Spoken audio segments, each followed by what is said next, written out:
ball, preventing them from being bowled out. Obviously, that all changed when the LBW rule came in, but that was the theory behind them. It was thanks to this guy that shin protection made its way over to football. Meet Samuel Widdowson. He was a cricketer and a footballer. He played for Nottingham Forest back in the late 1800s, and he wanted a way to protect his legs from nasty tackles. Apparently, he'd broken his leg in a match against Sheffield United in 1874 and wanted to stop it from happening again. Naturally, his mind drifted to his other favourite sport, where players had been wearing these pads. Story goes, Widdowson cut up his cricket pads, sewed them into his socks and popped them on before taking to the footy pitch. Ta-da! Shin pads. Like all great genius inventors, everyone took the mickey at first. To be fair, he probably looked quite stupid running around with these on. But it's thought his whole Nottingham Forest team then began wearing them from 1887, and the first known use of them in a match was in 1894, in a match between Newcastle and the then Woolwich Arsenal. Eventually, FIFA clocked on that this protection was pretty important for footballers. Multiple studies have shown wearing shin pads clearly reduces the risk of players getting lower leg injuries. And so in 1990, basically 100 years after Widdowson first put them on, shin pads were made compulsory. It became a part of Law 4 of IFAB. That's the body responsible for setting the laws of the game internationally. But the law doesn't actually specify anything about measurements of shin pads. It just says pads must be made of a suitable material and be of an appropriate size to provide reasonable protection. It's really vague, and players can get away with a lot. A lot of grassroots clubs are choosing to ban micro shin pads for obvious reasons though, especially after a 15-year-old player from Penistone Church broke his leg while wearing them. Still no change from IFAB though. That's why Grealish and co can still get away with these ones, which are no bigger than a credit card and which seem to offer little to no protection whatsoever.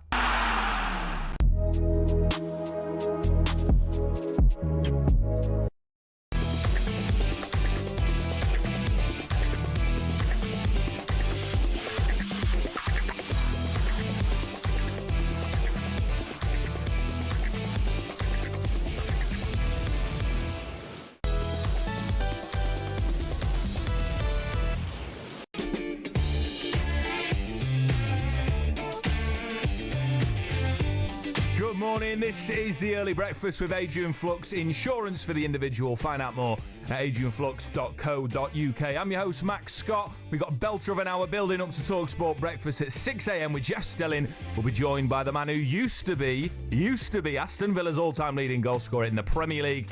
None other than Gabby Agbonlahor. Over on your way over the next hour, I'll be taking all of your calls. Newcastle fans, Isak's headed to Spain to train on his own. Do any of you actually want him to stay at this point? Has he got to a point where you just want rid of him? Or do you want to see the club make him suffer and stay at St James's, earn the respect back of the fans? Also, with the EFL returning today, can't wait for that. We've been starved of football. Is life outside the Premier League actually more enjoyable as a fan? Get in touch. And with Spurs beating Arsenal in the North London derby yesterday in Hong Kong, does it really matter at all? Spurs fans, are you actually heading into work this morning gloating to your Arsenal colleagues? 03717 223344 is the number to have your say on all of those things. I'll also be building up to the final Lions test as Andy Farrell's boys seek to make history, become the first Lions side in about 100 years to clean sweep. There'll be the Aussies 3-0 on Saturday, and of course day 2 of that crucial 5th and final test at Lords, and we're running through some of the lighter stuff on talkSPORT yesterday. All that to come with me, Max Scott. This is the Early Sports Breakfast on talkSPORT. Right, let's have a look at what some of the back pages are saying this morning. Now, certainly in the football world, there is a clear top story on the back pages. Grateful you bet. Paquetá joy at spot fixing let off. Paquetá cleared. The West Ham star found innocent of betting breaches. On the back page of the Independent as well, Paquetá cleared of those spot fixing charges. This is after a 2-year investigation into allegations he deliberately received yellow cards in 4 separate fixtures. I mean, a huge relief for Lucas Paquetá, and you can't help but think he was on the verge of a move to Manchester City, which of course was put on ice because of these charges. You've got to think that he's going to be absolutely fuming. The Times, our colleagues at the Times who broke the story last week that he was set to be cleared, were also saying that the FA is set to be at risk of paying for all of those legal costs. And you can understand why, if you're Lucas Paquetá, you've been cleared of those, that you do not want to pay a penny of those legal costs. Elsewhere, some devastating news for the cricketing boys. This is regarding Wokes' shoulder. Woe is on the back page of The Sun. Wokes worry, back page of The Independent. And then, of course, it's just everywhere on The Times, in The Guardian. And this is about pace bowler leaves Oval with arm in sling after a shoulder injury. England fear Chris Wokes will play no further part in the final decisive test against India after sustaining that shoulder injury late on an eventful first day at the Oval in which India lost 6 wickets. And, needing to get rid of that tail with rain expected as well later today at the Oval, you've got to think that that is a massive blow, having already seen Ben Stokes out with a tear in his shoulder. Absolute shocker for the boys there, but still confident they get that over the line. And then finally, back page of The Sun, interesting story. You might have seen a video of, doing the rounds on social media of Rasmus Højlund speaking in a perfect Mancunian accent. He sounds like the fourth long-lost Gallagher brother. This is what Højlund says. Sesko's got to get past me. Rasmus Højlund will fight to be in Manchester United's main character, even if they splash out on Benjamin Sesko. Of course, he scored in that pre-season game against Bournemouth, and the Sun say that the 22-year-old Dane bounced into the mix zone after the game, saying, "Does anyone want to talk to me?" Well, not at the minute, Rasmus, because nobody thinks that you're going to be part of Manchester United's plans. But that goal's good for his confidence, and we'll see how he gets on next season. But there was a bigger story, I think, in pre-season. Let's start with Spurs beating Arsenal in the first North London derby to ever be played outside the UK, thanks to Pape Sarr's halfway line screamer.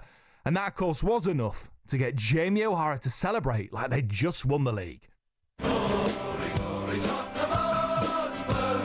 Glory, glory, Tottenham Hotspurs. Glory, glory, Tottenham Hotspurs. And the Spurs go marching on in Hong Kong. I knew you would be on one today. Can't believe we're mugging off Arsenal. We haven't even started the season yet. It's amazing. Oh, Lord. How are you, mate? You good? I'm good, man. I'm good. I'm better than Arsenal fans today. Mate, I know that. if you're gonna put a North London derby on in Hong Kong, mate, you can't go and lose that game before the season starts. I mean, fair play. You'd expect it from Arsenal fans if they'd won, but you certainly expect it from Jamie O'Hara. But all eyes for those in red, though, were whether they got to see Victor Gyökeres make his first appearance. They did, but only for 10 minutes. But don't worry, Gooners. Mikel Arteta says his side will be ready to go when they kick off their season against Manchester United. Well, I'm very positive. Everything that I've seen in the last 10 days gives me a lot of encouragement, and we are ahead of what I was expecting in many areas. Even though tonight's result leaves you a taste, that I think is going to be very positive as well. To realize the margins that winning or not winning have to be controlled as well. And again, we go again. We'll start on Monday again with 2 great games at the Emirates to finalize the preparation and be ready for Old Trafford. A confident Mikel Arteta there, an optimistic Mikel Arteta. And Alan Pardew agrees that the Gunners will be strong next season, especially now they've got big Victor Gyökeres. Yeah, I'm a big fan of his. I think it's the signing of the summer in terms of a striker, because I think he does all the jobs. He runs the channels. He's good into feet. He's finishing off all 3 actions. The left foot, right foot, head is good. It's a great signing for Arsenal, really great. Been a lot of noise around it, but they finally got it over the line. Pardew's not wrong there. There has been a lot of noise around it. I mean, the Arsenal fans losing their minds, both positively and negatively. Just seen a couple of training clips. I think he slotted one in. Well, he slotted it in. He absolutely top binned one in training, and all of a sudden they think they've got sort of prime Pele. And then he scores a header from an open goal, and he's getting pelters online. Look, he's only played 10 minutes.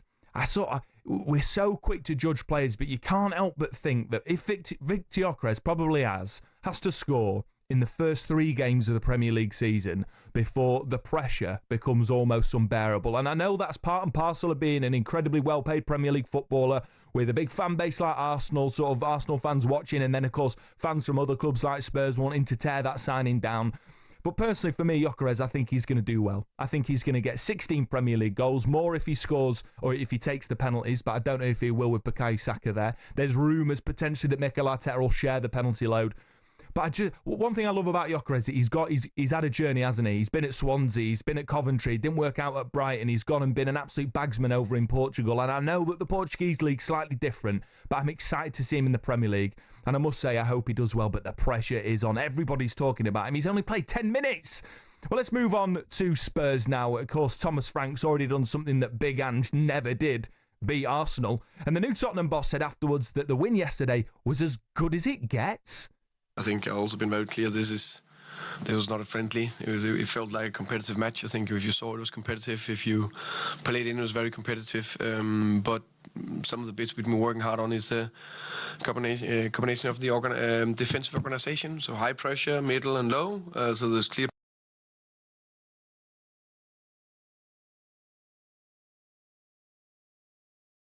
big opportunity for winning football matches.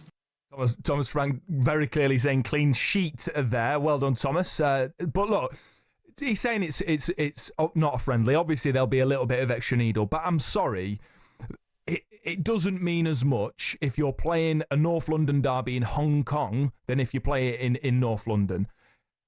It's easy for me to say that someone that doesn't support either club, but it doesn't feel like a derby whatsoever. Derbies mean much more when they take place in the community, because that's where the rivalry comes from. Take it to a different country, I think you sap it of all of its passion and all of its energy. And of course, there'll be lots of global Arsenal and Tottenham fans that will have been at the game in Hong Kong, and it will have been great for them to see their teams play. But for me, it doesn't mean as much unless you're from North London and you go to the games and you got mates that are Spurs fans and you're loving the banter when you beat them, etc., etc. So for me, I don't like the idea of these historic rivalries being played abroad. But look, in the globalised world that we're seeing with Premier League, this worldwide marketing beast, I understand why they've taken it there, but I just don't think it's quite the same thing. Now, speaking of Spurs, more good news for Spurs fans. Bayern Munich midfielder João Paulinho has joined the club on loan. Now, Spurs fans, I want to hear from you this morning. Does yesterday's win really mean anything at all? Are you really going to go into work this morning and gloat about a win in Hong Kong? 03717 223344 is the number. You can call us, you can WhatsApp us on that, or 81089 on messages. Now, on to the other big story yesterday. I mean, it's been the big story for a couple of weeks now. Newcastle's once-away striker Alexander Isak has headed off to his former club Real Sociedad to train on his own. And Gabby Agbonlahor just cannot work out why Isak is choosing to behave this way. One, he should be on the tour. I don't know how they've let him get away with it without not being on the tour. Doesn't make sense. But two, if they're letting him not come away with them, then that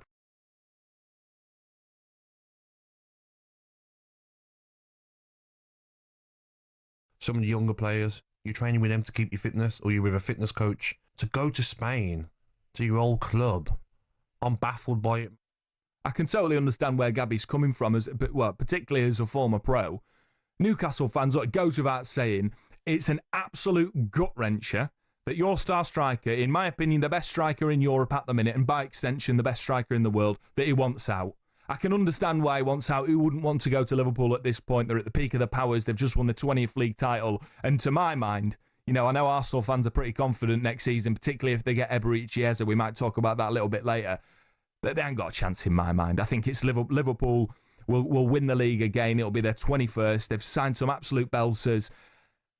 So I understand why he's going. But it's absolutely devastating to see it happen in this way. The love and support he's got from Newcastle fans, the respect that they've given him, the platform they've given him to become the player that he is now, and the fact that he doesn't even have the decency to turn up to pre-season and go through the motions, that he's gone back to his old club, Real Sociedad. And I think about it as a Forest fan, and of course the Morgan Gibbs-White saga was well documented. It was all over the back pages. We were talking about it for days on talkSPORT because it looked like he was on the precipice of a move to Spurs. The medical was booked. And I know he's still our player, but I think at least I can say as a Forest fan that Gibbs-White at the time, he wasn't forcing it. He still turned up on the first day of pre-season. He still flew over to Portugal for the pre-season tour, even when he had personal issues to deal with at home. He still dealt with that and then came back to pre-season tour.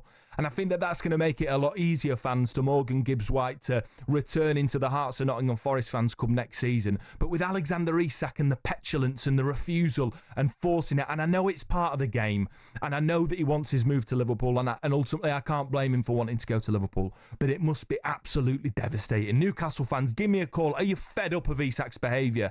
Do any of you actually want him to stay at your club? Do you see a world where he does stay at your club? 03717 223344 is the number. Give me a call. Up next, though, is Granit Xhaka definitely sure who he signed for? Does he know who Sunderland are? You'll hear his very amusing interview next.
Good morning, how are we? This is Early Breakfast with Adrian Flux. Get a tailor-made quote for your commercial vehicle. Search Adrian Flux Insurance for the individual. Jeff Stelling's on breakfast this morning, and alongside him will be November 2007 Premier League Player of the Month, Gabby Agbonlahor. Now, don't forget you can listen to all of our stations on the talkSPORT app. Should you prefer music, Virgin's there, or news, you can find Talk and Times Radio, but we all know you're here for talkSPORT. Just swipe between our stations. Now, here are some of your headlines this morning. Max Verstappen has confirmed he'll be staying at Red Bull next season. He said yesterday, I think it's time to basically stop all the formers, and for me, it's always been quite clear that I'll be staying anyway. Elsewhere, England's Lottie Woad ended the first round of the Women's Open at Porthcawl 5 shots off the lead after a level par 72, or the home favourite Charlie Hull finished on 1 over par, while 2018 champion Georgia Hall is 4 shots off the pace. And a crisis hit club, Sheffield Wednesday, have cancelled their pre-season, behind closed doors pre-season game with Burnley. Here's Jeff Stelling on just how bad the situation at the club is.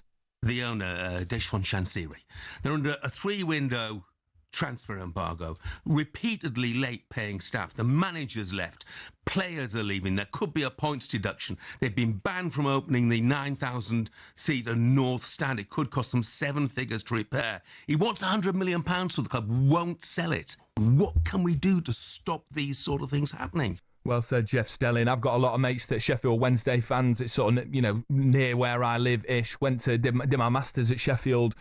And I just think what an absolute debacle. Jeff mentions the North Stand closing there, and what makes it even more disgusting for Sheffield Wednesday fans is that on the North Stand, Chansiri's name is spelt out across each block. It literally, they'll be staring at the name on that famous stand of the man that is single-handedly destroying their club. The players haven't been paid again. They're refusing, reportedly, to play the players in that pre-season game against Burnley, and they're just 9 days away from the start of their championship season against Leicester. That'll be live, actually, on talkSPORT 2, I believe. Now, yeah, absolute shocker. Sheffield Wednesday fans, get in touch, because everybody here at talkSPORT is on your side. Cannot wait for the day that club is sold and they can look forward to better days. Now, one club who could possibly, they've spent well. I hope they stay up. It'd be nice to see a club that's been promoted from the Championship to the Premier League stay up. One club that could be in a relegation fight next season, let's be honest, is Sunderland. They've spent big this summer, and one of their new signings is Granit Xhaka, and he did give a pretty amusing interview with the club yesterday. Finish the sentence. I chose Sunderland because... A big challenge. Sunderland is well known for... Great club. I'm excited to play alongside... Everyone. I can't wait to play against... Everyone. My first conversation with the manager was... Amazing. When I told my family, they said... Very excited. When I think about the Stadium of Light, I picture... Fire. The Sunderland fans are... Amazing.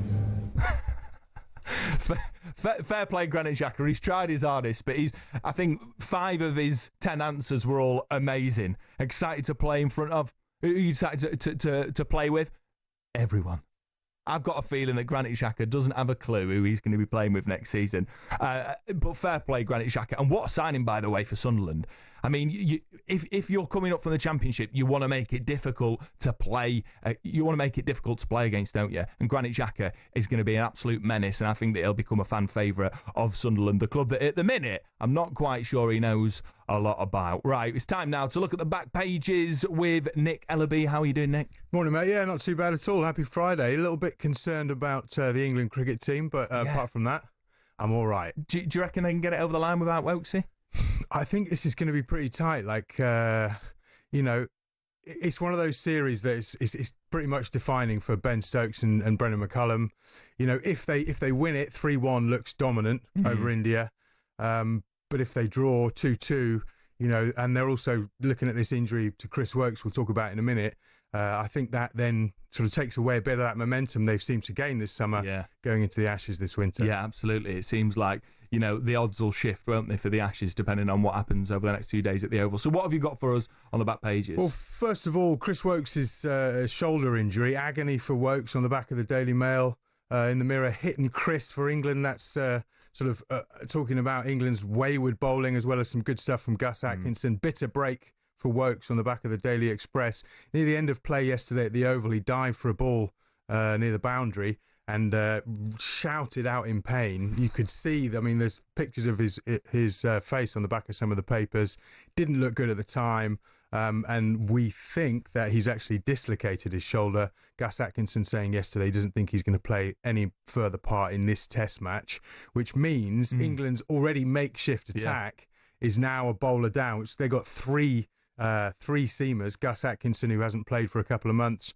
Josh Tongue, who was all over the place in his first over yesterday, but very good when he turns it on. And then Jamie Overton, who's got, I think, 2 wickets in the county championship this season. So, you know, they're missing Ben Stokes already. India 204 for 6 overnight, but really England didn't bowl well enough on a green pitch at the Oval, under grey skies, favourable conditions, won the toss. They really should have bowled India out yesterday. So big day for them. And also today at the Oval is a day for Thorpe, Graham Thorpe, who, when I was a kid, was kind of one of the shining lights in a terrible England test team during the 90s.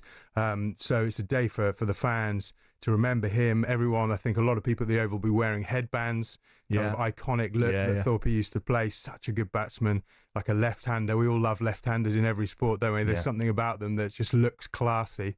So his wife Amanda will be there with his kids. Brilliant. And that should be a really nice moment, just for them to see how much Thorpe meant to everyone And he was a great coach as well. So as a coach, he knows quite a lot of this England team. Yeah, absolutely. Right. What else is sort of dominating the back pages? What you got? Well, it's time to come home, says Lewis Rees-Zammit, the flying Welsh winger who had this dream to play in the NFL. Almost got there, played a few preseason games with the Jacksonville Jaguars, but he's not quite made it, really. So he's put out a message on social media. It's been a great experience, but it's time to come home. This decision gives him the time to get everything in place for next season. He says there's only one thing on his mind, coming back to rugby and doing what I do best. Look, he's only 24. He's obviously decided that it was a good effort, but he's not going to make it there in the NFL. It gives other clubs time to try and sign him. Premiership teams going to be tricky because of all the wage caps. I mean, you'd expected he would command a pretty decent salary. He's one of the best wingers in world rugby, and he'll be used to a decent wage because even though he didn't get any minutes, if you're playing in a practice squad in the NFL, it's life-changing money. Yeah, exactly. So, I mean, more than likely he ends up in France probably, but because he's got 32 Welsh caps over the limit of 25, he can play anywhere in the world. And Steve Tandy, the new coach, can pick him. Wales got some big games this autumn: Argentina, Japan, New Zealand and South Africa. So we could see Lewis Rees-Zammit in a Wales shirt as well this autumn. I mean, it's great news for Wales, who I think just until a few weeks ago had gone, 18 months without winning consecutive losses. So obviously it's massive for them. But I'd imagine, if you're a Wales fan, there'd be an element of, obviously you'd be delighted to see him back. And there's a lot of class within rugby fans. But you would be thinking, you left us for this career that lots of people would have told you was never going to work, and you left us during the worst period in our history. So, I think he's got a lot of work to do to try and prove himself again. I'm sure he understands that. Yeah, and I think you know what it is. Couple of good performances, couple of tries, flying tries down the wing, maybe a win against Argentina and Japan, helping Wales. This will all be forgotten. And I think fair play to him for chasing his dream as well. Yeah, you've got to take your hat off to him. Fair play, like you say, but also it just felt a little bit speculative, and he was at the peak of his powers in his game. I tell you what, I do wonder though, Nick, is he'll have been sort of loading up strength training, carbs, because he'll have needed extra weight for the hits that he's taken in the NFL. Yeah. And I just wonder sort of how that, physiologically, how's that going to sort of fare for him as he tries to prepare for a rugby season? Well, we'll probably find out pretty soon, because I imagine there'll be a huge queue of teams trying to sign him, especially those French sides. Yeah. And then just finally, Lucas Paquetá. He says he's grateful to God for being cleared of spot fixing, looking to get back to playing football with a smile on his face. Well, he should be grateful to his lawyer. Fair play. Well, I mean, Yeah, I mean, he always denied those charges of spot fixing, we have to say. And also, unlike some of the other cases, there was never any suggestion that he profited personally from any of that. I mean, some talk that some of his mates back home in Brazil were betting on him to receive yellow cards, but he's been cleared of deliberately receiving yellow cards in Premier League games. But there are a couple of FA charges which have been proven: failing to answer questions and also failing to provide information to the investigation. He lost his mobile phone halfway through it. I think it's good news for the game, good news for Brazil. Yeah. And what a relief for him, who's been going through, hell for the last couple of years. We saw him quite emotional on the touchline. We saw that, he couldn't get that move to Manchester City. So, he'll rightly be absolutely fuming that this has been a career-changing, aspect of his life, and that all these charges have, been found to be untrue. He must be absolutely sort of devastated with that it's all been. It's taken 2 years, this, and as you say, scuppered that move to Manchester City. Yeah. I mean, it looks like the FA are going to fine him, but they've already cost him God knows how much in wages for missing out on those deals. Well, I'm sure he's hoping that the FA cover those legal costs because they've been found to be untrue, and so he might have to pay that fine for whatever. But equally, I think the FA have to answer some questions because he's been found not guilty. Nick, thank you so much. That's brilliant stuff. Nick Ellaby bringing us the best at the back pages. Right, up next, is life more enjoyable in the EFL than in the Premier League? If so, why? Give me a call, 03717 223344. And don't forget, Spurs fans, I want to hear from you. Are you really on your way back into work bragging about a pre-season friendly in Hong Kong? Surely not. If you are, though, give me a call. This is the Early Breakfast on talkSPORT.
Who would have thought a sporting event's halftime show could have a bigger impact than the game itself? That seems to be the case with the Super Bowl halftime show. In 2024, Usher brought in an audience of 180 million worldwide, the biggest in the event's history. But how did singing and dancing get to be the centerpiece of America's biggest sporting event? The first Super Bowl was held in 1967. Initially, the halftime show was a display purely for the fans in the stadium, with marching bands, dancers, and American patriotism for all to see. And that's what it was for the first few years. Disney had a go with a few questionable displays in the 1980s, but it wasn't until '93 that we got the first glimpse into the future of halftime shows. Michael Jackson's stellar performance gave NFL execs something to think about. A raft of massive names followed, including Diana Ross, U2, Janet Jackson, who gave us the most famous or infamous wardrobe malfunction of all time. So how many people are involved? To give you an idea of the scale, Rihanna's 2023 performance included 800 people, and experts reckon it cost $13 million. What's even more impressive than some of the names on the bill every year is the fact they do it for free. The artists know the exposure they'll get from doing the show will rocket them up the charts across the world. The Super Bowl halftime show will be a fixture in pop culture for years to come. So the question is, who next?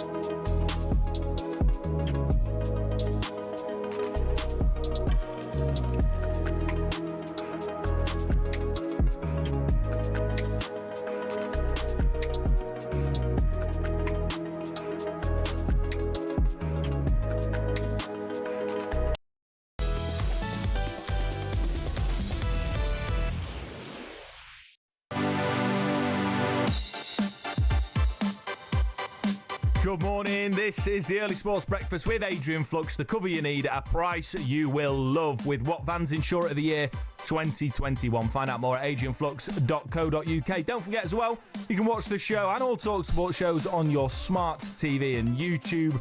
Some of the headlines that you've been waking up to this morning. This time next week, Crystal Palace are going to find out if they've been successful in their appeal to play in the Europa League, but their former owner Simon Jordan isn't sure that they're going to be that successful. I mean, they're going to play all the ends against the middle. They're going to suggest that Nottingham Forest will give an extra latitude and show the culture that UEFA were allowing people to find solutions when solutions were past the deadline date. So they're going to try and play into that narrative. Which is a good narrative. Well, it's a reasonable narrative. It doesn't mean it's a legal narrative. Okay. So with that in mind, they'll make that argument. They can't make the arguments that they were making previously, that they don't consider themselves to be an MCO, because whether they like it or not, UEFA do. So you've got to stop running that argument. And you can't run the argument you didn't know, because this is bloody stupid, because they've even filed it in their own accounts in December of last year. They even acknowledged the existence of a need to conform with UEFA's governance. And by the way, it's been around for 17 years. It was there when I was there. Simon Jordan having his say, as per usual, on all things football business, all things Crystal Palace. Now, as a Forest fan, I'm stuck between a rock and a hard place, because obviously Forest would benefit in one way from going to the Europa League, much more revenue coming in, and I understand why Evangelos Marinakis and the club are sort of trying to have written a letter. Of course, we don't know the contents of that letter, but obviously they're going to be keen to be in the Europa League because it benefits their club. But personally, even though I'm a Forest fan, I want Palace to be in the Europa League. I think the rules are absolutely ridiculous. If UEFA allow multi-club owners, then you can't have your cake and eat it. If those clubs become successful enough that they're playing in the same European competition, you should let them play and put other safeguards in place to protect any integrity issues. So of course I want them. I don't want football to be decided. I don't want competitions to be decided by anything other than what happens on the pitch. And Palace fans, Palace players deserve to be in the Europa League. But having said that, all of this criticism towards Evangelos Marinakis about writing a letter, of the contents of which nobody has seen, I think is absolutely ridiculous. If anything, the criticism should be pointed, I think, at Steve Parish, who has allowed this situation to get this far. I know it's incredibly difficult, you can't see into the future and know at the stage that they were playing Millwall that they were going to win, but you've got to be prepared for all eventualities. If you can't be saying that, we didn't check the emails. Well, don't put info at CPFC on the email correspondence from UEFA. But look, I do hope that CAS overturned the decision, and I hope that Palace fans can go to the Europa League. Having said that, though, for me, the Conference League, I would rather be in it for Forest because I think we've got a much better chance of winning it than we do the Europa League. So I do think that at the end of all this, even if it does go, as Simon Jordan suggests, against Palace, you can easily win that Conference League, and then you've guaranteed European football for next season. But let's see how that one pans out. For more on all these stories, of course, you can visit talksport.com. Now, today, it's a massive day in the football calendar. The EFL is back. Live football, it's what we do best. Plays it across the face of goal, and it's in! Bradford equalise! Onto his right foot, shoots straight on, it's in! Tento Alape turns in Jack Diamond's shot, and Stockport are level! Oh, what a hit! Harvey Mills puts the push ahead! Luton Town find themselves in the bottom three, back-to-back relegation. Been here many times before, and I know that this club can get itself back into the Championship again. Cardiff are relegated to the third tier of English football for the first time in 22 years. Comes out to the edge of the area. Oh, what a goal! Miles Hippolyte, AFC Wimbledon are back at League One level after 3 years away. Dig to the far post, Talavera! He's headed it in! Incredible! Plays it across the face of goal, and it's in! Bradford equalise! And only one national radio station takes the EFL seriously, and that's this one. Get in there. The EFL returns tonight with Luton against Wimbledon in League One on talkSPORT 2 at 8 p.m. We've got Cardiff Peterborough 12:30 and Bradford Wickham at 3, both on talkSPORT 2 tomorrow. And if that's not enough EFL action for you, Stockport versus Bolton's also on talkSPORT 2 midday on Sunday. I mean, absolute belter. And to celebrate the return, the talkSPORT Daily Podcast has a special episode hosted by the legend that is Jeff Stelling on this topic. Is the EFL more authentic than the Premier League? Get in touch. You want to hear from you. 03717 223344. Text in as well, 81089. I mean, look, I watched my club in the EFL for all of my life. I'm 32 years old, apart from the last 3 years, and I can tell you that the EFL is top dollar. It's unpredictable. It's far cheaper to watch, and there is no VAR. Have your say. Get in touch. 03717 223344. Is life more enjoyable outside of the Premier League? Is the EFL just the place to be? Don't forget as well, you'll hear from Jeff Stelling, managers, EFL fans, and even Adele Tarapt on that TalkSport Daily Podcast, the special that is going to be coming out later today. Right, it's time now to look at some of the front pages with Sinead Garvan. It's a front page throwdown. Oh, what a move! The front pages first on the early sports breakfast. TalkSport.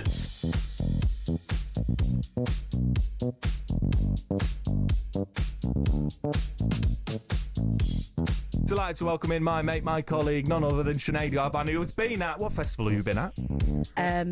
Latitude, yeah. Yeah, can't remember. For Virgin Radio. I still can't. Are you over it yet? No. Did you not hear my voice? Did you hear my 5:30 bulletin? Thank you, Max. Yeah, voice has just dropped. Fair play. Right, what have we got in the back pages? Or front pages, rather. Sorry, I need... There it is. The voice is going again. We need to sub her out. Okay, fine, right, okay.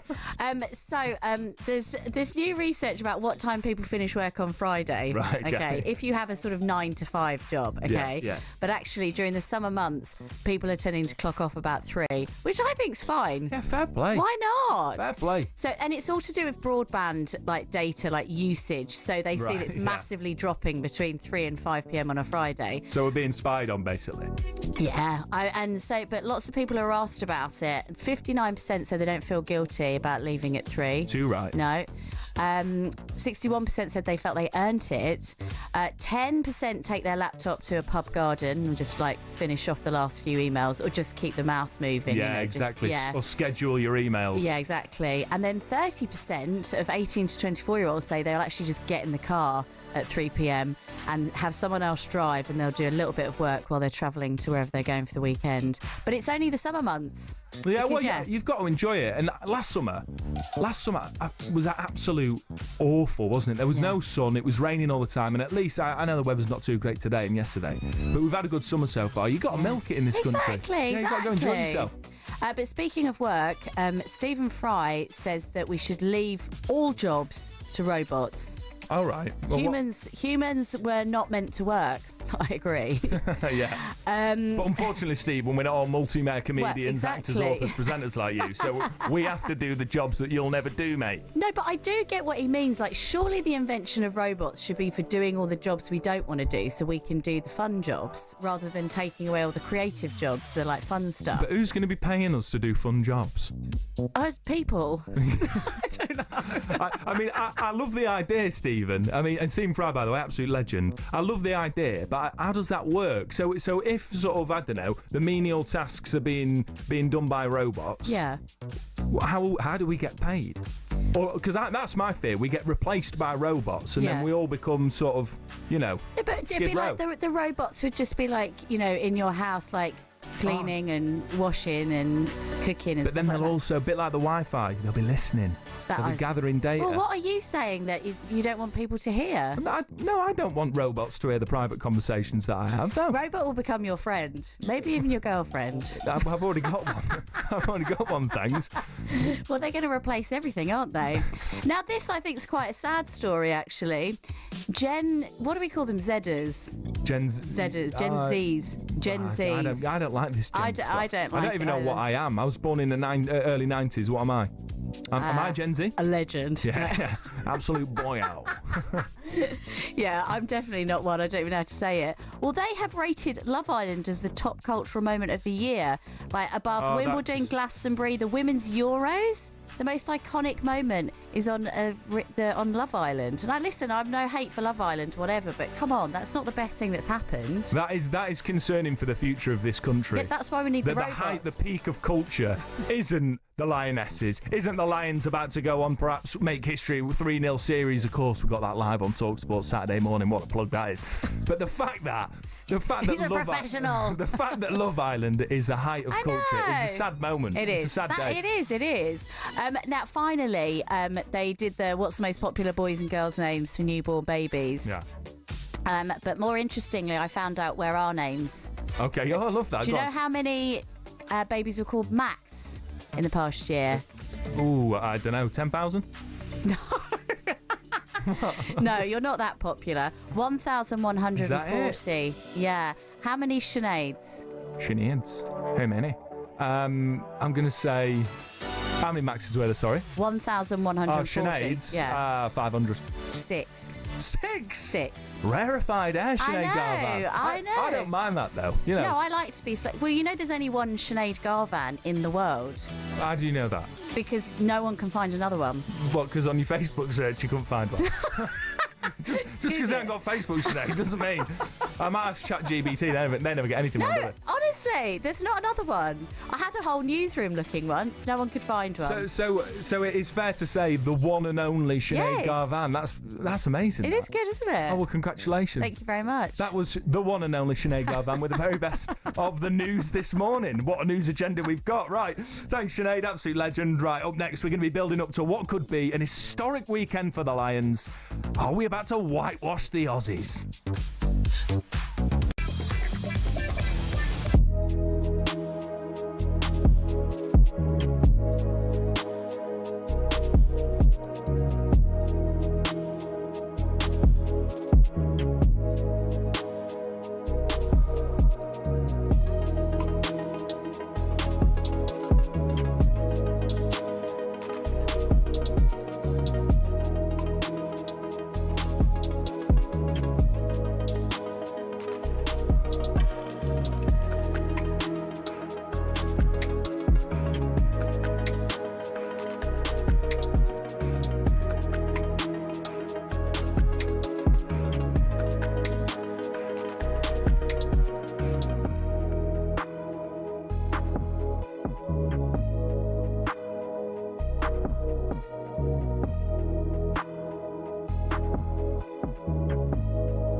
Yeah, this is the Early Sports Breakfast on talkSPORT. I'm your host, Max Scott, building up to an absolute belter of a show with Jeff Stelling and Gabby Agbonlahor. Now, a little bit earlier on, I asked to hear from Newcastle fans. Are you fed up with Isak?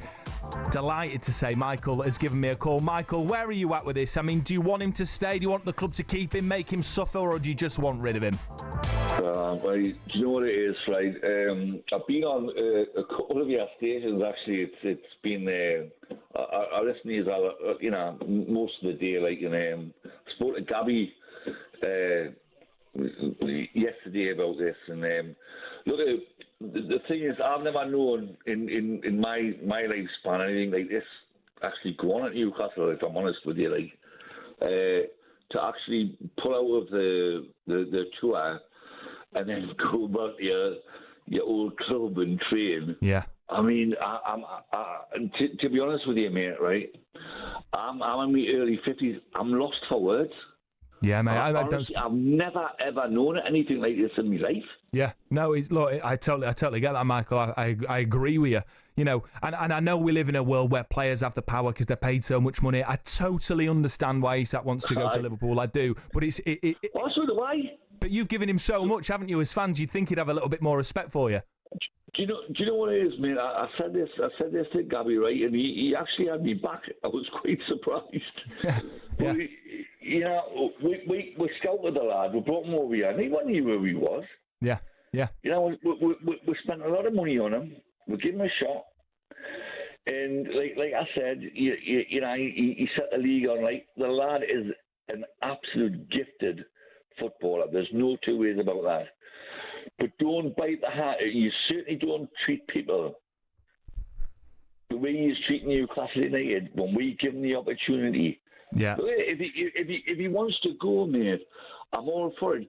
We just need, and we've been bitten, Newcastle, before the takeover, we've been bitten before by selling the centre forward and not replacing them. We've already lost a centre forward. Yeah, Michael, now, mate, I'm with you. You know what I mean? Yeah, mate, I'm totally with you. And I honestly, I wish you the best for next season. I hope that you get Šeško, the man that you're clearly in for at the minute, and I hope that you sort of continue your upward trajectory, because it's great to see a massive club like Newcastle sort of breaking that ceiling a little bit. Michael, the Newcastle fan there, rightfully saying, you know, in his 55 years, never seen anything like it. But right now, it's competition time.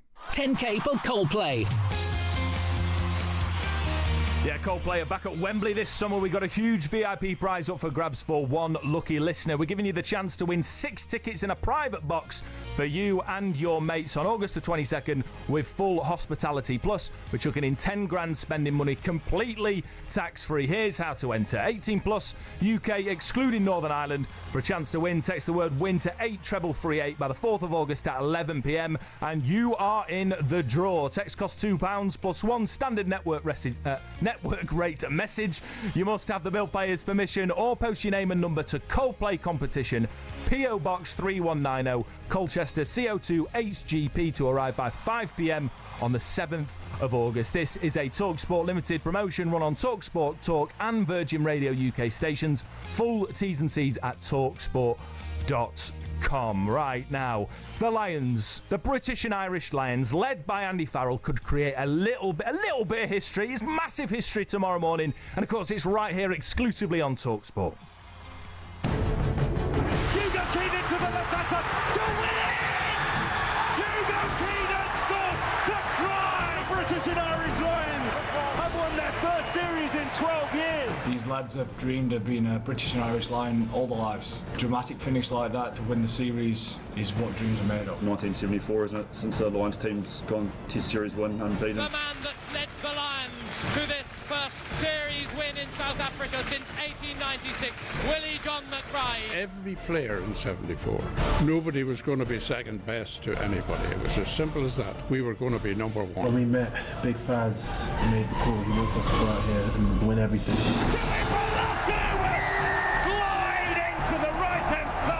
They're a little bit more desperate, which we need to work on leading into next week. Hugh Jones up and over the line, scores the try! It's a big honour, boys. Take it with two hands, like Faz said. What else could it mean to be a Lion? Prepared to win by skill, but be ready to win by will.